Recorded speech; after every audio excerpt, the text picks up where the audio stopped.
Tired of your HOA treating your lawn like their personal sidewalk? Well, you're going to love this story. My lawn used to be the neighborhood's unofficial shortcut. Every single morning, like clockwork, I'd look out my window and see members of our esteemed Homeowners Association strolling right across my grass. It wasn't just a casual walk either. They'd leave a trail of muddy footprints, crush my poor flower beds, and the worst part, they'd let their dogs do their business right on my property. My beautiful yard was turning into a public park, and I was getting sick of it. So, I decided to be the reasonable neighbor. I approached them politely, asking if they could please use the actual sidewalk that was, designed for walking. But that's when I met Karen. Karen, the self-proclaimed enforcer of the HOA, just laughed in my face. She had the audacity to tell me that the community had a right-of-way through my private property. A right-of-way? I checked my property deeds, the community bylaws, everything. There was no such thing. She completely made it up. That was the last straw. If polite requests weren't going to work, then I had to get a little more creative. An idea started to form in my mind. A plan so perfect, they would never forget the day they messed with my lawn. My plan needed to be effective, legal, and just a little bit theatrical. First on my shopping list, motion-triggered sprinklers. The kind that can deliver a powerful, surprising blast of water. I didn't want to just water my lawn. I wanted to create an instant, localized rainstorm for any uninvited guests. I strategically placed them along the path they always took, hidden behind some bushes. The goal was maximum surprise and maximum soakage. I made sure the water pressure was turned up high, and since our water comes from a well, it was guaranteed to be ice cold, even on a warm day. Next, I needed to document the whole thing. A hidden camera system was essential, not just for my own amusement, but for evidence. If Karen and her cronies tried to complain, I'd have crystal clear footage of them trespassing. I set up a couple of small, weatherproof cameras with a great wide-angle view, covering the entire shortcut. They were practically invisible, unless you knew exactly where to look. This was going to be better than any reality TV show. But I wasn't done. To add another layer to my little surprise party, I invested in some garden decoys. I found these incredibly realistic-looking props online that looked like construction hazards. A fake electrical box with "Danger High Voltage" printed on it, a few bright orange cones, and some yellow caution tape. I scattered them around the path, making it look like a minor, but potentially hazardous, construction zone. It was all about creating an atmosphere of, "You really shouldn't be walking here." I even rigged up a couple of cheap, motion-activated flashing lights, the kind you see on alarm systems. The stage was set. I finished my setup late one evening, feeling a giddy mix of anticipation and nervousness. I double-checked everything, sprinklers armed and ready, cameras recording, hazard props perfectly placed. All I had to do now was wait. I barely slept that night, excited for the morning show. I got up extra early, made a big cup of coffee, and sat by my window, which now had a perfect view of the entire scene. It felt like waiting for the ball to drop on New Year's Eve. Right on schedule, around 8:30 a.m., I saw them.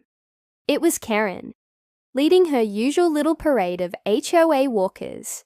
They were chatting, laughing, completely oblivious to the welcome party I had prepared for them.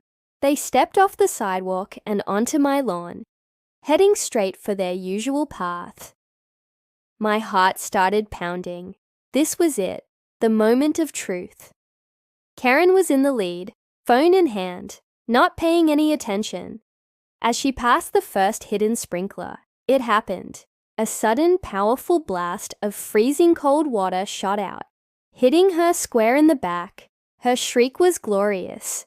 It was a sound of pure shock and disbelief. Before the others could even process what was happening, the second and third sprinklers kicked on, drenching the entire group. At the exact same moment, the flashing red and blue lights started going off, making it look like a silent alarm had been triggered.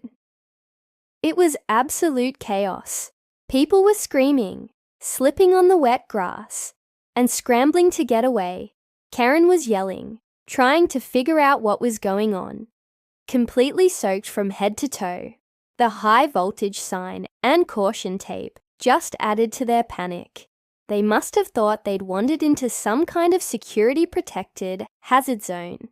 They stumbled back onto the sidewalk, looking like a group of drowned rats, dripping and furious. From my window, I had to cover my mouth to keep from laughing out loud.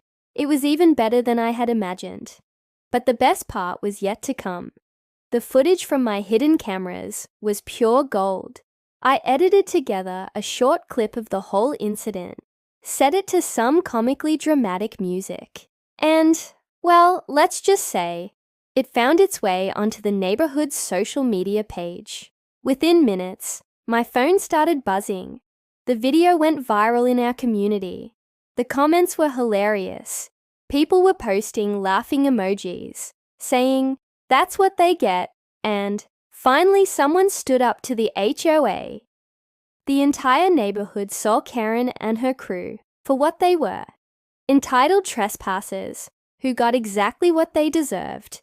The humiliation was public, and it was spectacular.